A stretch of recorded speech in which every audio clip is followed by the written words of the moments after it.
Hello, good evening. My name is Bozo, Basehead Clown, owner of Straight Clowning. Name of my truck, it's a 2004 Ford Ranger, extended cab. Well, in this video, y'all gonna see me unboxing of a few new items that I'm gonna be putting in my Ranger for my new build this year. Well, y'all be patient because this is my very first video that I'm doing like this. And the reason I'm doing it is because I've seen a lot of items that this company puts out, but these items in particular I haven't seen any videos for. Any unboxing videos, any installation videos, any videos of anything being played to know what it sounds like. I don't even personally know anybody who's running most of the equipment I have. I know some people out there are. So stay tuned. These are the unboxing videos for these items. I promise I will try to improve as I make more of these videos and they go on, because I will be having quite a few videos of the build itself, the unboxing of the new parts, the demos of said vehicle, and all that good stuff. So we will see how it turns out, and hope you enjoy. Don't criticize me too much, because like I said, this is my first time doing this, so I hope it turns out all right. If y'all have any questions or comments after the video, leave them down below. Thank you and enjoy. Alright, this is going to be the unboxing of a few items I have from Audiopipe. These items, I got a set of 6-inch mids, I got a set of 2-inch tweeters, among some other things. I'll explain what they are as I unbox them. So let's see what's in my shipment from Audiopipe.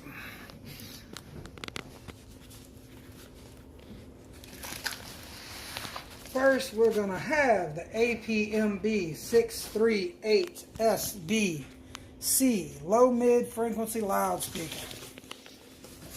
These are Audiopipe's 6-inch mids. Got them for a new build coming up. And let's see what they look like. As we open the box, first thing we have is this is the cutout for the speaker.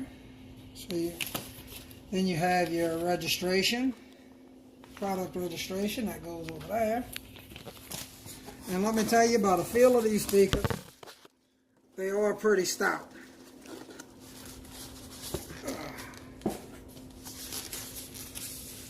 And I can tell right away, these are a lot heavier than my crescendos.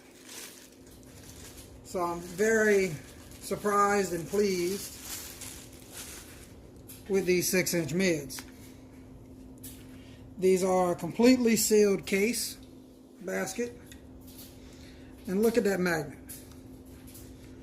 That is a beast of a magnet for a 6-inch speaker, for a mid.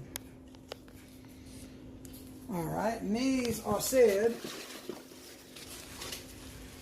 to have handle 300 watts. So that's some pretty good stuff right there.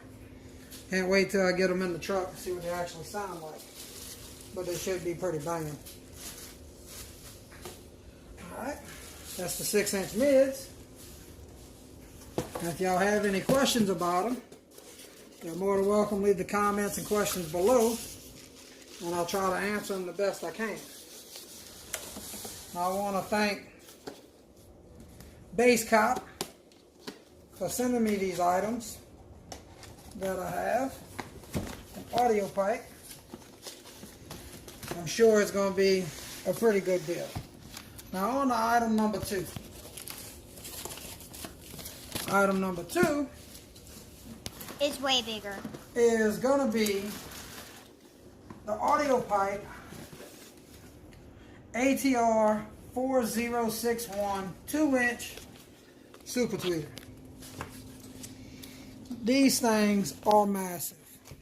When I ordered them, I first thought was going to be about the size of my Crescendo FT1s. I was wrong. These things are mighty. And they're really heavy. I wish I had an FT1 to sit on the side of these things, but these things are huge.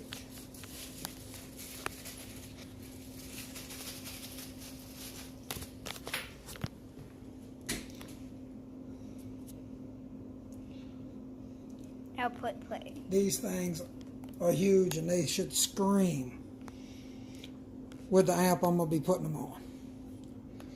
But you can see how big they are. They are heavy and humongous compared to my little bitty Crescendo FT1s.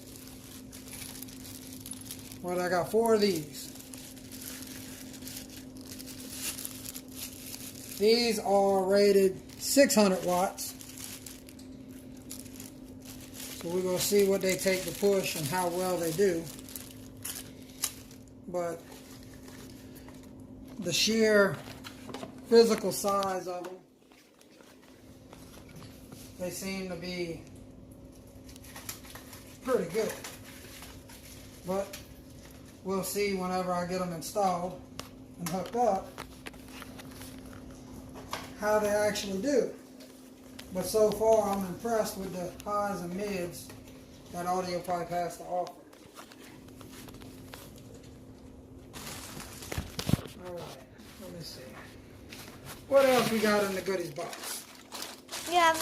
We're gonna go with the Audiopipe APMI 4150D amplifier.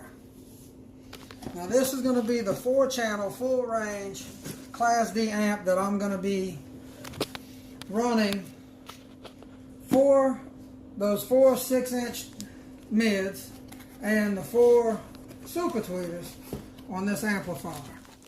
Now first thing coming out of the box, you have your instruction manual and product registration. Next thing is going to be a fuse box, a fuse holder. There should be a 4-gauge fuse holder. And they actually have a little fuse in there. So I won't need to spend no extra money and buy that. It comes with it, which is good. And you have the increasing popular Audiopipe bass knob. All metal construction as usual, nice smooth operation. Metal case. And it's real pleasing to the eye and wouldn't look bad mounted somewhere on the dash. And then you have the Audiopipe connectors, which I find is a lot better connector than the old telephone wire connector that they used to use. Now, off to pull the amp itself out.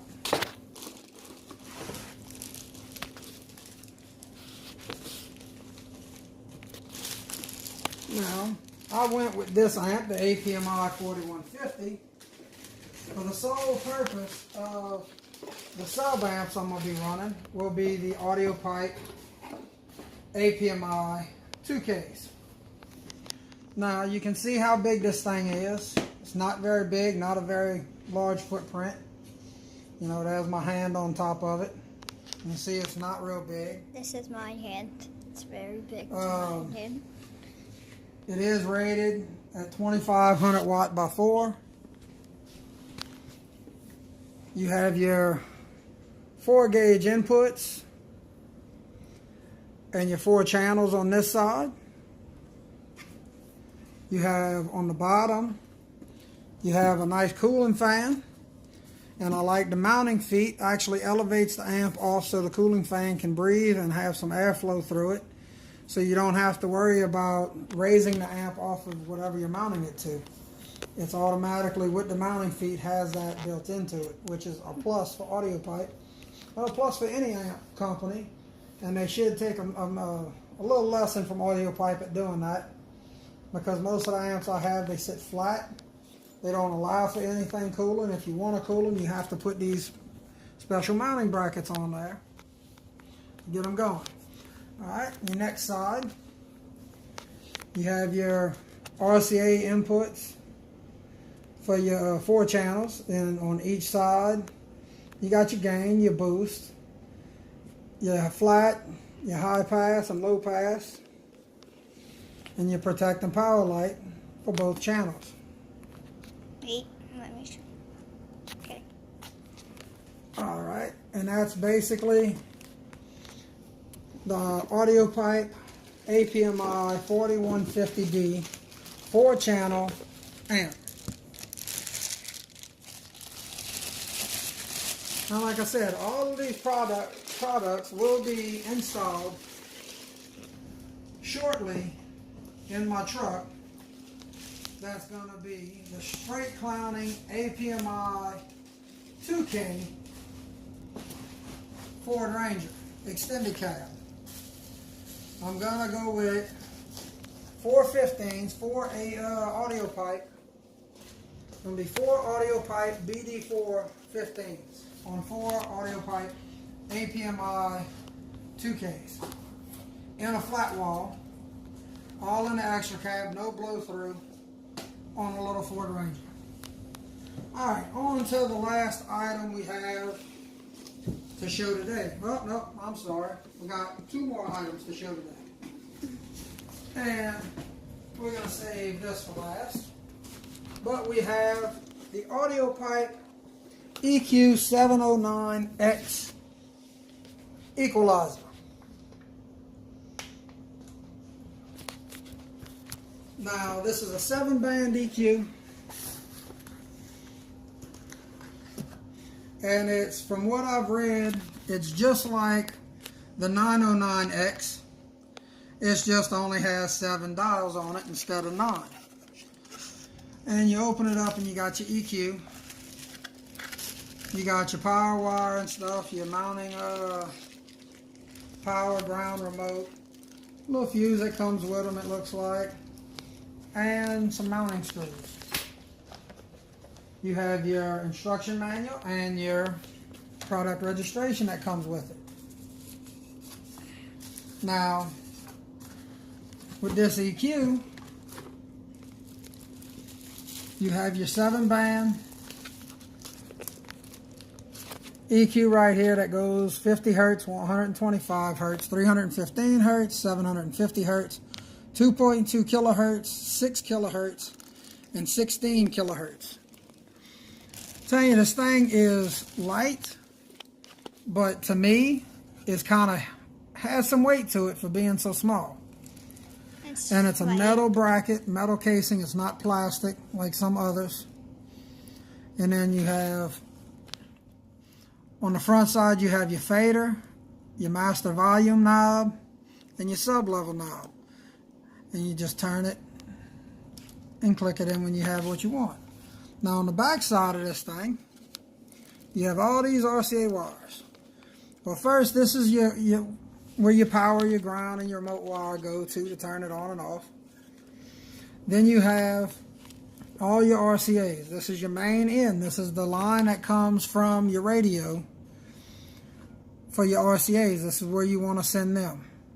So if you got a head unit that only has 1 set of RCAs coming off the back, you send your RCAs to right here to this little booger and plug it in. Well, when you go from there, you have a sub out RCA output to go to your sub amp. Then you have a front and rear speaker output from highs and mids. And then you have an auxiliary output. That's if you're putting in a TV or a DVD player or something like that. If it's not built into your radio, you can plug it in here and then control all of it through here and the sound for everything. Then you have your low pass frequency with 60 and 90 hertz. You just flip it. Then you have auxiliary gains. to adjust your gains here. And that's pretty much about it for the Audiopipe 709X EQ for that unboxing. What about this? That's not Audiopipe. That's just my backup camera. Alright, and now to what I am most excited about and getting my hands on and installing to see what it does is Audiopipe's new head unit, one of their head units. It's the Audiopipe RAD 1750 GB 6.2 media player with GPS, and this thing seems to be pretty badass. It's got a 50x4 built-in amp for your highs and mids. You can change the color of all the stuff, multitude of colors. Wait, what is this? You have a lot of different functions on this thing. You have two SD slots and a front USB. You have a front AV in jack, a built-in ISO socket and ISO cable, RGB lighting. You have a remote, steering wheel control.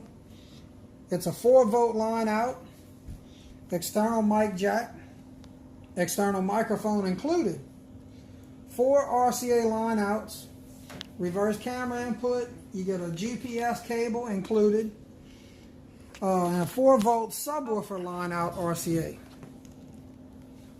It comes with Bluetooth. Your max power output is 50x4, but your RMS is what everybody worries about, is 22x4. You got 2 subwoofer line outs, 6 presets, EQs, and then you have your video disc, CD, and VDR. So you can watch movies. This is a DVD player as well. Good for kids. So let's open the box and see what we have. First, open up the box. We have a metal bracket and some screws. Not sure what that's for yet, but right underneath it is your instruction manual. Now this instruction manual has both what looks to be Spanish and then English version, so be careful what side you open. They didn't send you the wrong book. And then you have your faceplate.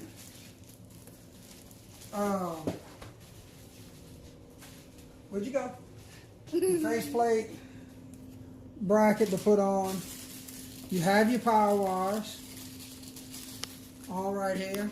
Multitude of colors. This is your speaker wire jack, and for your front and rear speakers.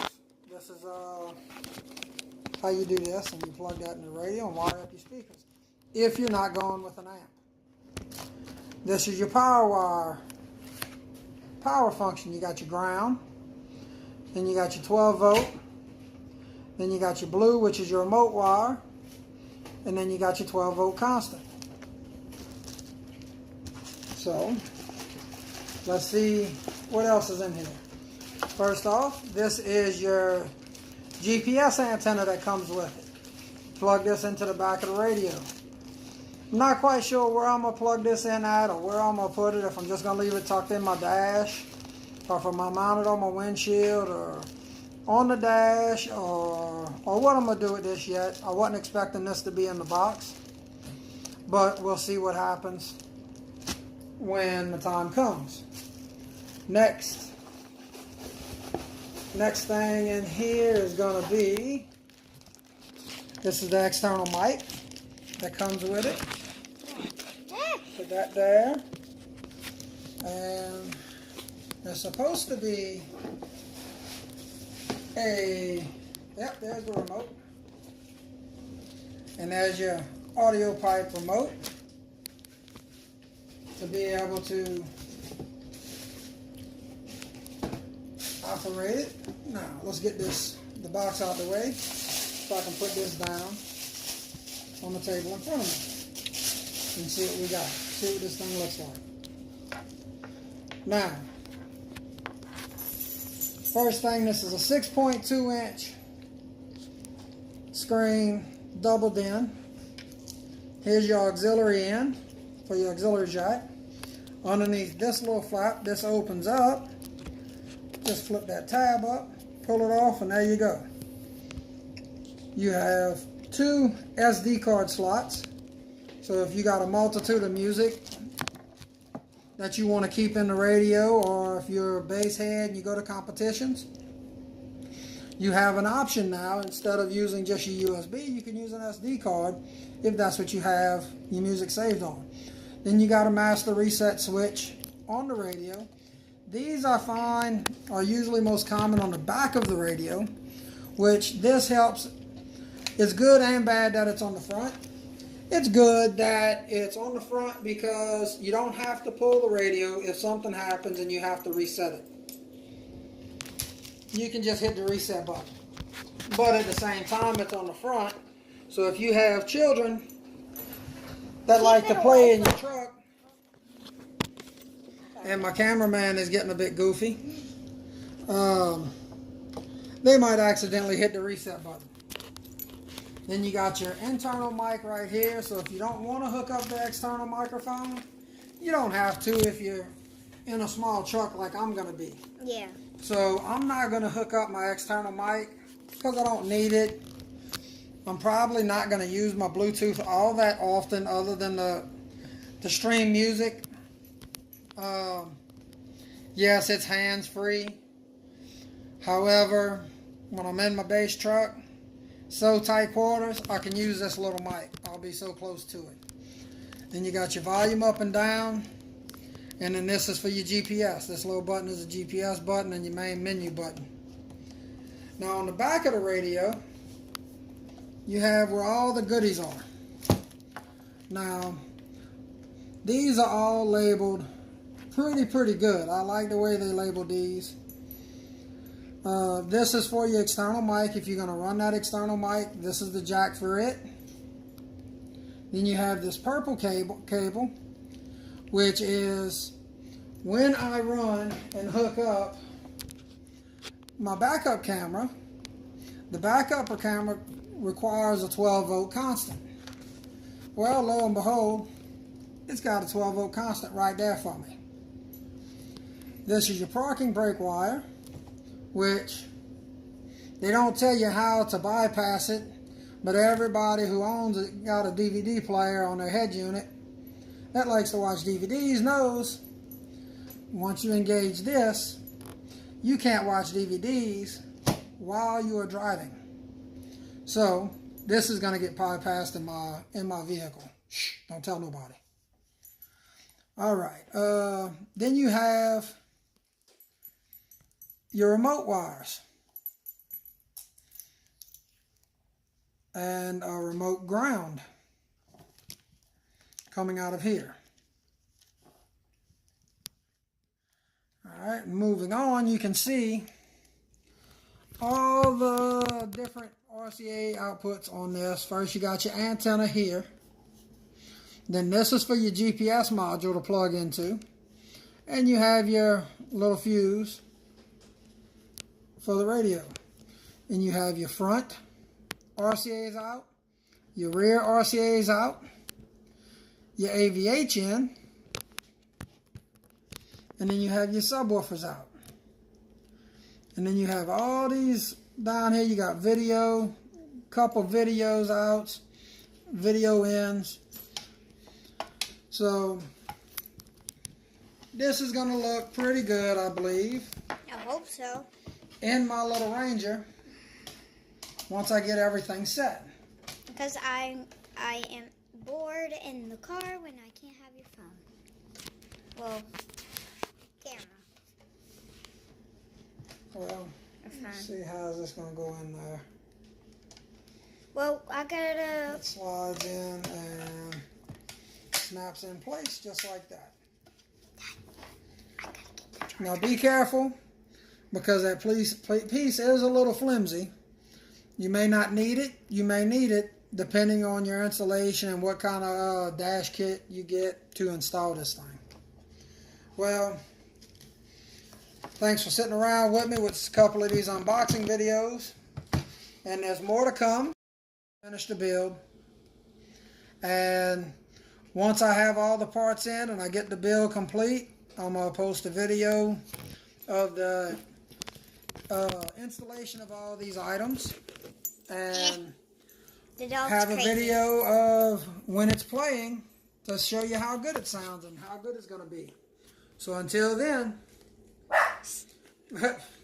we'll see you later. Ta-ta!